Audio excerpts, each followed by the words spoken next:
My name's Harrie. I recently moved to Portland from Oberon, and I must say I love Portland. It's a great little town. So I'm living and working in Portland, working out of the foundations. And I've got 2 dogs of my own and another surrogate dog, and 2 cows and 3 horses on the site, which fills me with great joy. The cows are my mental health plan.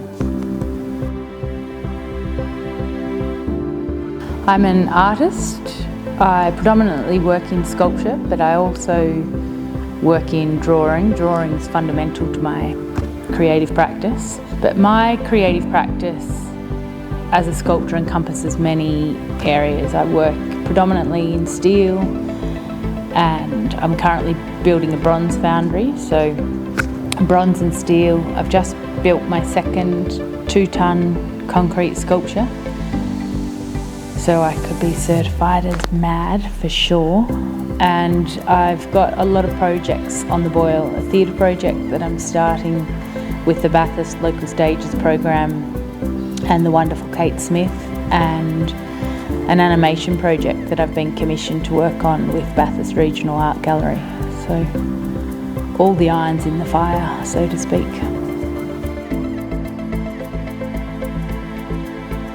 Sculpture is just part of the fabric of who I am. You know, I'm a very physical person, and to be able to walk around something and push against it and have it push against you. And I find often when I'm drawing now, I'm trying to make the drawings 3-dimensional. I've been making a lot of works that come out of the page. Often they have steel elements that come out of the page, or they're in plaster so you can carve back into them.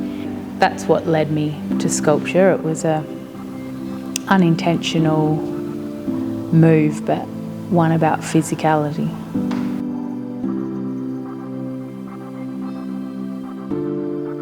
Oh, I'm trying,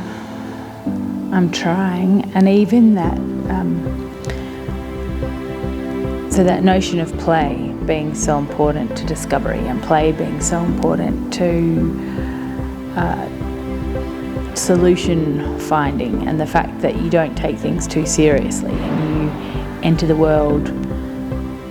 all problems with a sense of possibility rather than a focus as to where you think you need to end up. That sense of possibility broadens it broadens your ideas, but it also broadens the opportunities. It broadens the number of doors that open. So I potentially take life a little bit too seriously. I'm not that good at, the business side of life and what have you.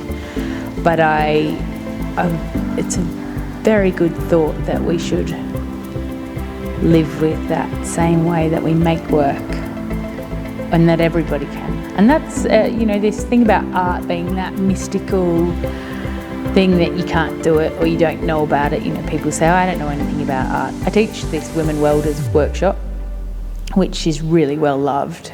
And often people say, I don't know anything about art. But that's the whole point, is that there's nothing to know. All you have to know is if you like it or you don't like it. And then you have to hope that it sparks your curiosity.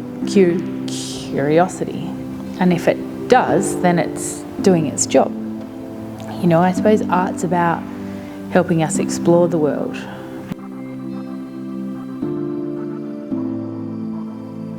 The arts is an extraordinary place to find yourself. It's really a place of opportunity and potential and people.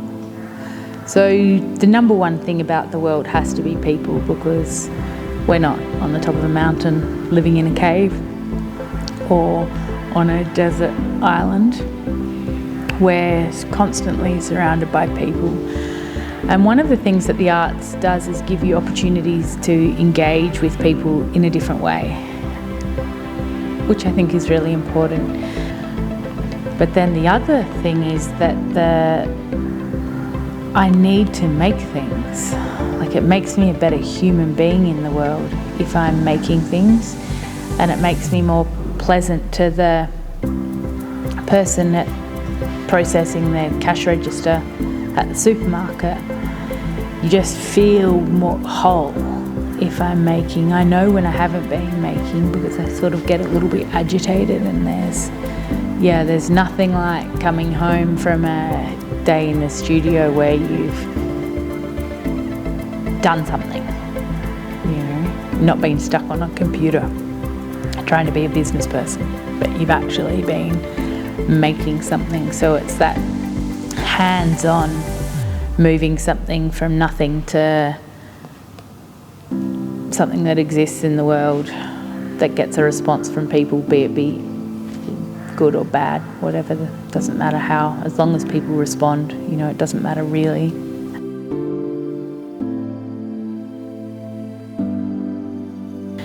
It's really different working with men or women, which surprised me. And I mean, it can be very useful, it's probably not the best word, but it's very helpful to have the strength of men in a studio, because there's no doubt about it, they are stronger than we are. Or I probably need to go to the gym more. I've often thought if I did push-ups I'd be a bit closer to that strength. But working with Nicole has taught me how important that relationship with women is, because she believes in me so much. She's never going to try and override me or tell me what to do or question. I mean, sometimes she does question, but you need that. But it's more that she trusts that I've got the best answers and that I'll find the answer, and that we've got to this point for a reason.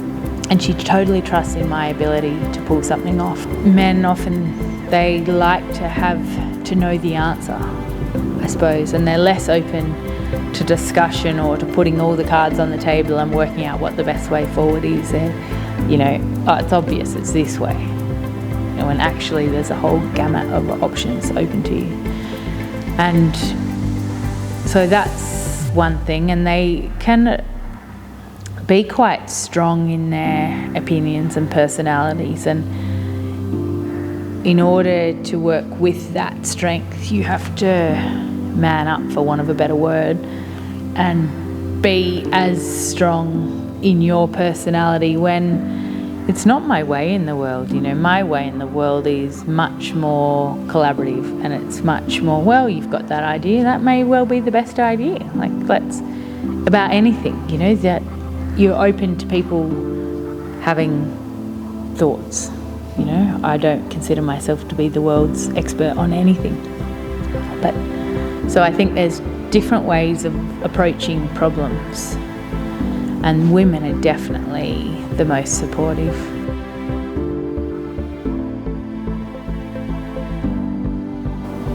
The biggest challenge being an artist is the business side, because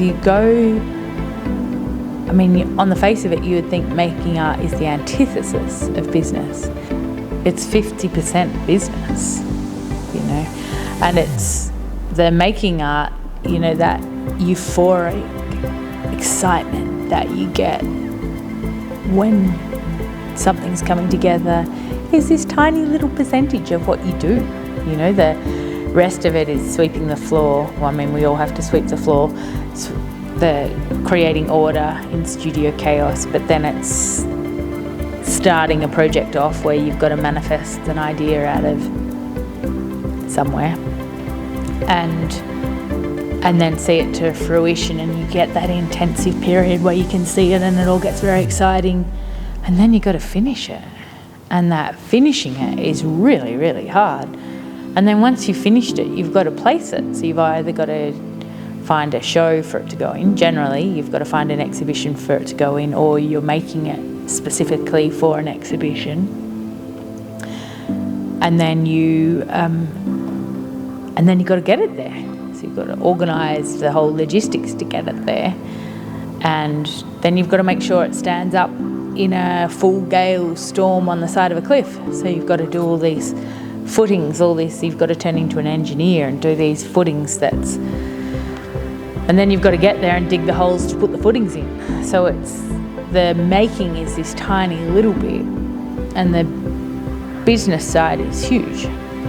Yeah, that's the greatest unknown of creative pursuits.